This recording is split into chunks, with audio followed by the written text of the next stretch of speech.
Počevo od 2006. godine prvom izložbom učenika smera tehničar modelar odeće Srednje škole Uroš Predić, do sada je održano 12 izložbi u Kulturnom centru i jedna u pozorišnom klubu Zeleno zvono. Osnivanjem likovne sekcije srednjih škola u Srednjoj školi Uroš Predić 2012. godine pridružuju se učenici Zrenjaninske gimnazije, a kasnije i učenici drugih srednjih škola. Koordinatorka i organizatorka sekcije i mentorka ovog učeničkog programa od samog početka je Dušanka Đorđević, profesorka likovne kulture. Tako je i ove godine u izložbenom salonu Kulturnog centra Zrenjanina u utorak 11. juna otvorena 14. završna izložba učenika srednjih škola. U okviru programa otvaranja održana je modna revija i predstavljena kolekcija koju su izradili učenici 4.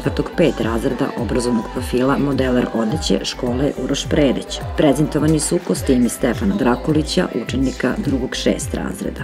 Svojim nastupom program je obogatio Zvonimir Šimičić, učenik 5. razreda muzičke škole Josif Marinković u klasi profesora Milice Bjelobab. Na izložbi je izloženo oko 140 radova, 50 autora je učestvovalo sa vrlo raznovrsnim radovima i fotografija, svih likovnih tehnika i medija.